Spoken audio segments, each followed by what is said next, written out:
Hello.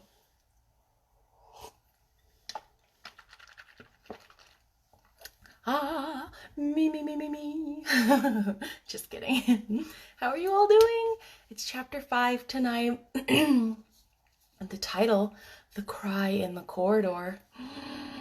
So serious, so scary.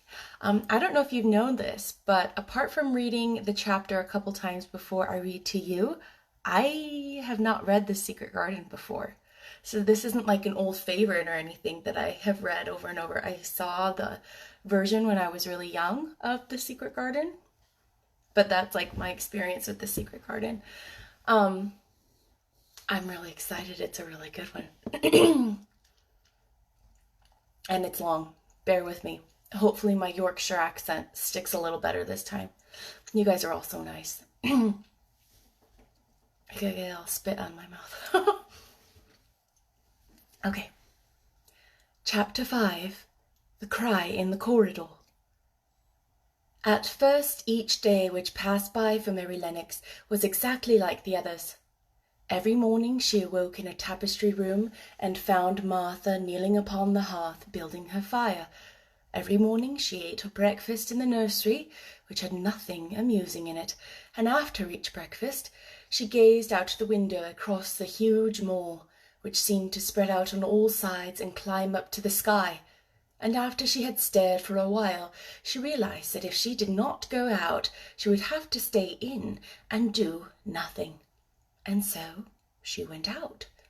She did not know that this was the best thing she could have done, and she did not know that when she began to walk quickly or even run along the paths and down the avenue, she was stirring her slow blood and making herself stronger by fighting with the wind which swept down from the moor.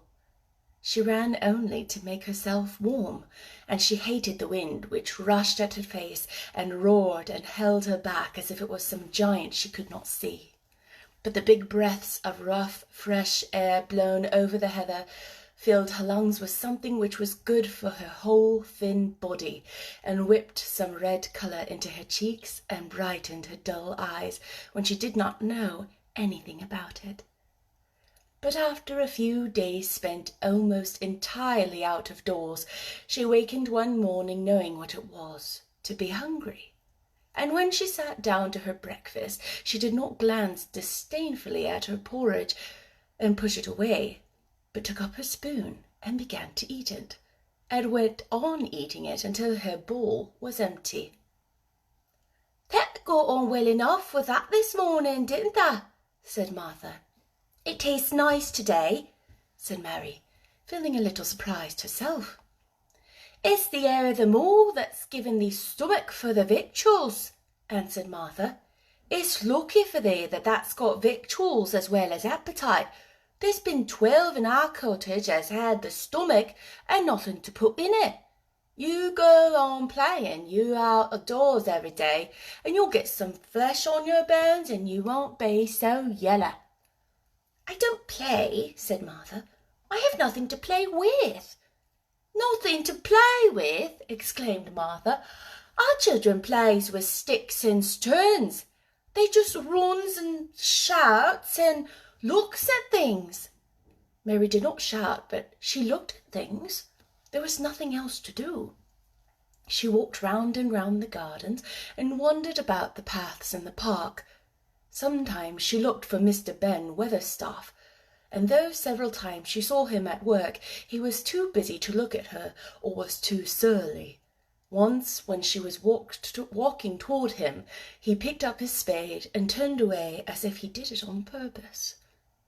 One place she went to oftener than any other. It was the long walk outside the gardens with the walls all around them.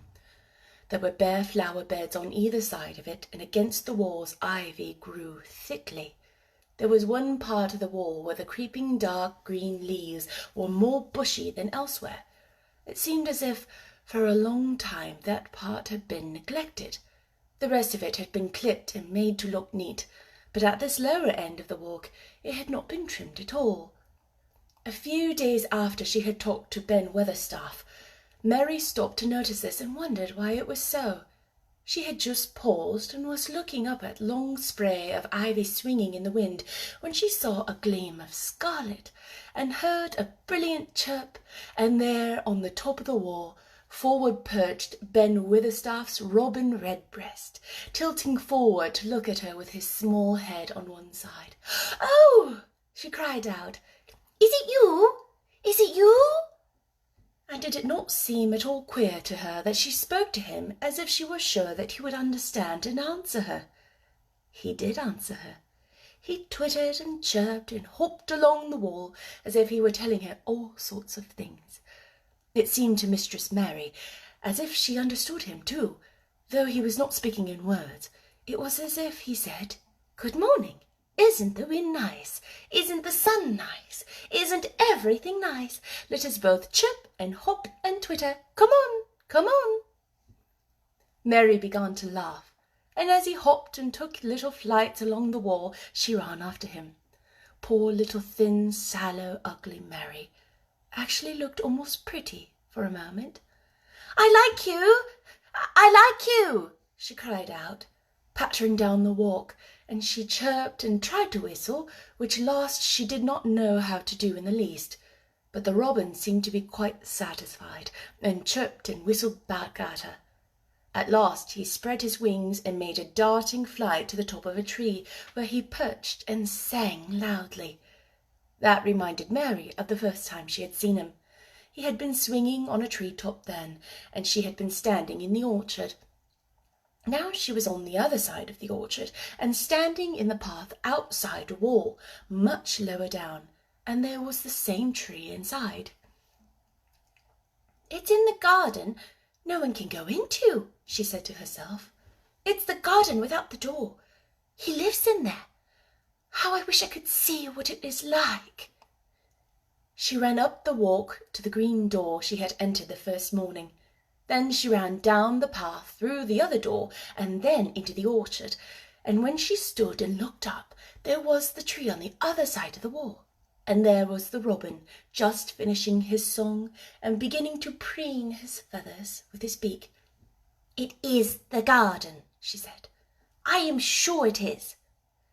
She walked round and looked closely at that side of the orchard wall, but she only found what she had found before, that there was no door in it. Then she ran through the kitchen gardens again and out into the walk outside the long ivy-coloured wall, and walked to the end of it and looked at it, but there was no door. And then she walked to the other end looking again, but there was no door. "It's very queer," she said.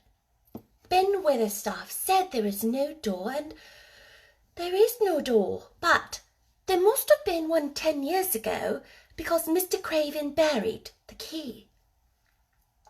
This gave her so much to think of that she began to be quite interested and feel that she was not sorry that she had come to Misselthwaite Manor. In India she had always felt hot and too languid to care much about anything. The fact was that the fresh wind from the moor had begun to blow the cobwebs out of her young brain and waken her up a little. She stayed out of doors nearly all day, and when she sat down to her supper at night, she felt hungry and drowsy and comfortable. She did not feel cross when Martha chattered away. She felt as if she rather liked to hear her, and at last she thought she would ask her a question. She asked it after she had finished her supper and had sat down on the hearth-rug before the fire. "Why did Mr. Craven hate the garden?" she said. She had made Martha stay with her, and Martha had not objected at all. She was very young and used to a crowded cottage full of brothers and sisters, and she found it dull in the servants how up downstairs with a footman and upper housemaids made fun of her Yorkshire speech and looked upon her as a common little thing, and sat and whispered among themselves. Martha liked to talk, and the strange child who had lived in India and had been waited upon by blacks was novelty enough to attract her. She sat down on the hearth herself without waiting to be asked. "Arthur thinking about that garden yet?" she said. "I knew there would. That was just the way with me when I first heard it." "Why did he hate it?" Mary persisted. Martha tucked her feet under her and made herself quite comfortable. "Listen to the wind wuthering round the house," she said. "You could bear stand up if you was out in it tonight." Mary did not know what wuthering meant until she listened, and then she understood. It must mean that hollow, shuddering sort of roar which rushed round and round the house as if the giant no one could see were buffeting it and beating at the walls and trying to break in. But one knew he could not get in, and somehow it made one feel very safe and warm inside the room with a red coal fire. "But why did he hate it so?" she asked, after she had listened. She intended to know if Martha did. Then Martha gave up her store of knowledge. "Mind," she said, "Mrs. Medlock says it's not to be talked about. There's lots of things in that place that's not to be talked over.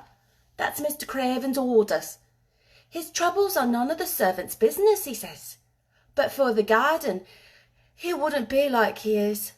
It was Mrs. Craven's garden that she had made when first they were married, and she loved it, and they used to tend the flowers themselves, and none of the gardeners was ever let go in. Him and her used to go in and shut the door and stay there hours and hours, reading and talking. And she was just a bit of a girl, and there was an old tree with a branch bent like a seat on it, and she made roses grow over it, and she used to sit there. But one day, when she was sitting there, the branch broke, and she fell on the ground and was hurt so bad that the next day she died. The doctors thought he'd go out of his mind and die too. That's why he hates it. No one's ever gone in since, and he won't let anyone talk about it." Mary did not ask any more questions. He looked at the red fire and listened to the wind wuthering. It seemed to be wuthering louder than ever. At that moment a very good thing was happening to her. 4 good things had happened to her, in fact, since she came to Misselthwaite Manor. She had felt as if she had understood a robin, and that he had understood her. She had run in the wind with her blood had grown warm.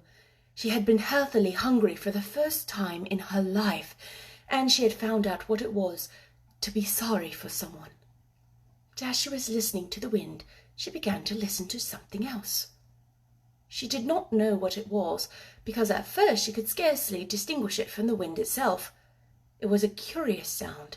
It seemed almost as if a child were crying somewhere. Sometimes the wind sounded rather like a child crying, but presently Mistress Mary felt quite sure this sound was inside the house, not outside it. It was far away, but was inside. She turned round and looked at Martha.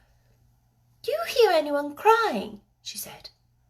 Martha suddenly looked confused. "No," she answered, "it's the wind. Sometimes it sounds as if someone was lost on the moor and wailing. It's got all sorts of sounds." "But listen," said Mary, "it's in the house, down one of those long corridors." And at that very moment a door must have been opened somewhere downstairs, for a great rushing draught blew along the passage, and the door of the room they sat in was blown open with a crash. And as they both jumped to their feet, the light was blown out, and the crying sound was swept down the far corridor, so that it was to be heard more plainly than ever. "There," said Mary, "I told you so. It is someone crying, and it isn't a grown-up person." Martha ran and shut the door and turned the key, but before she did it, they both heard the sound of a door in some far passage shutting with a bang, and then everything was quiet, for even the wind ceased wuthering for a few moments. "It was the wind," said Martha stubbornly. "And if it wasn't, it was little Betty Butterworth, the scullery maid. She's had a toothache all day." But something troubled and awkward in her manner made Mistress Mary stare very hard at her. She did not believe she was speaking the truth. That's the end of chapter 5. Did you like it? Oh, the howl in the corridor. Oh my goodness. Enjoy! I'm really excited to bring you chapter 6. The title of chapter 6 is There Was Someone Crying. There was. What do you think something? I would love if you would be willing to share any of these videos on your Facebook pages with your friends. I would love for them to have the opportunity to have someone in their house reading to them. I think that would be so cool. I hope you have a good evening, at least here in Korea. Bye!